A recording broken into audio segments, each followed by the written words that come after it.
Luna Misa's face lost all color. What? Alpha. He raised his hand, silencing her. We don't have time for arguments. It's an order and I expect you to follow it. With that, he left the room. Luna Misa shot me an outraged gaze. She flounced in front of me and slapped me across my face.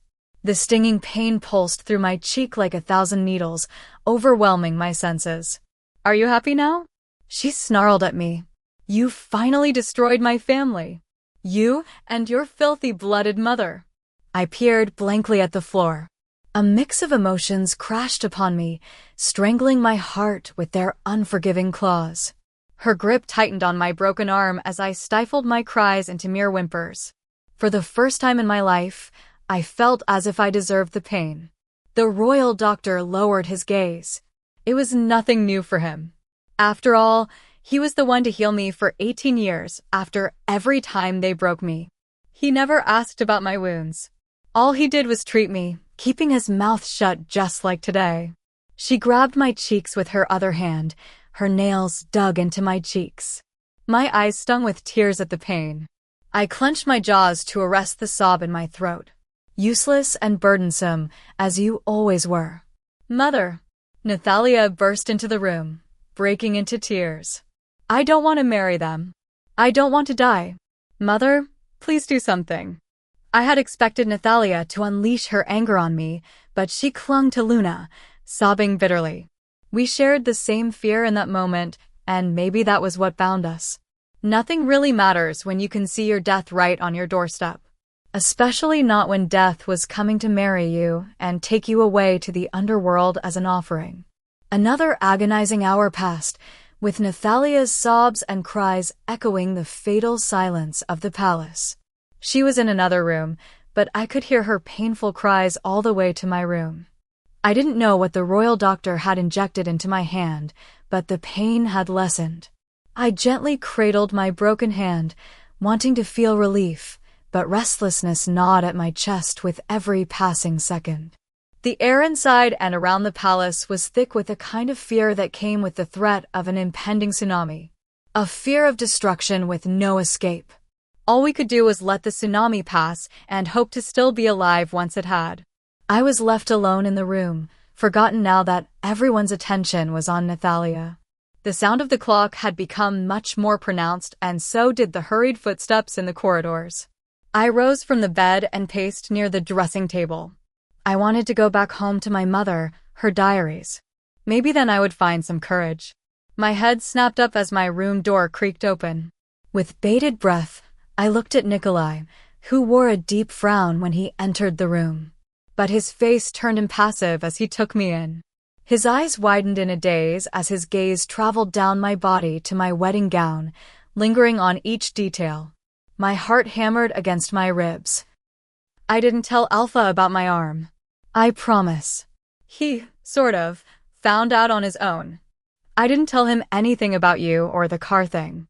I spoke in a breath, well aware of what was coming regardless of my words. His gaze flickered briefly to my breasts, then he left the room without a word. The voices in the corridors grew louder and more rushed. So did my heartbeats. I looked at the watch. It was 10 minutes to midnight. I could no longer sit back in that room. I walked out of the room. Walking some distance in the corridor, I heard Xanthea whimpers. Brother, please. Do something. Please, they'll kill me. You know them, they are devils. Xanthea clutched Nikolai's hand, pleading. She was dressed in a sparkly white wedding gown, adorned in the best of diamonds. Something she always flaunted, something that no longer held value. I lowered my gaze. At least there was someone she could plead with. I would have to bear it silently. A knot formed in my chest, tightening with Xanthea's cry for help. They are in the pack. You should prepare yourself, Leah. Stop crying. You need to look. Good for them, Nikolai said, clenching his jaws. An unfamiliar powerlessness lingered in his eyes. Xanthea broke into silent sobs. She had been crying for hours now. Her eyes were red, her voice hoarse, but she kept pleading, sometimes with Luna, sometimes with Nikolai. Both of them could only listen. It's all my mistake. Nathalia slumped against the wall. It's karma. That is why this is happening. It's all my fault. I broke her hand. It was my idea. I widened my eyes, feeling a strangling pain throb in my chest at her words. I am the one to blame. It's all my fault. She slumped against the doorframe. As the clock struck midnight, the main clock chimed loudly. Nathalia's eyes widened, tears streaming down incessantly. No. She ran into her room, slamming the door behind her. A sudden gravity filled the palace as the air crackled with power and dominance. The demon lords, the triplets, had arrived. Nikolai banged on her door. Leah, open the door. Leah, don't do this. Shit, he mumbled, punching the wall helplessly. For a moment, he remained calm, probably mind linking with the alpha. Then, with a forceful push, he opened the door and dragged Xanthea out. She was no longer screaming. Suppressed sobs were the only sound that escaped her lips. I watched it all hiding behind the wall. Nathalia's teary gaze met mine before she was dragged away, and her face kept flashing in my eyes as if it might remain imprinted in my mind forever. I pressed my hands over my mouth, breaking into tears. Leaning my head against the wall, I slumped to the floor. Holding my aching head in my hands, I cried until I could no longer fight the weight of my own conscience. With the support of the wall, I got up. Lifting the hem of my wedding gown, I ran as fast as I could with my sprained ankles in the empty corridors of the palace. Everyone had gathered in the ballroom for the marriage ceremony. Even the maids were nowhere to be seen. I ran through the web of corridors, finally stopping when I reached the back door of the ballroom. That was the place from where the bride would enter the hall. I could feel the heavy aura lurk in the air. Panting, I hesitated for a moment before finally making up my mind. I saw Alpha waiting with sobbing Nathalia hidden in the darkness. I didn't dare glimpse whatever ceremony was going on in the ballroom. The ballroom had been hastily decorated for the marriage ceremony, yet it looked gothically beautiful.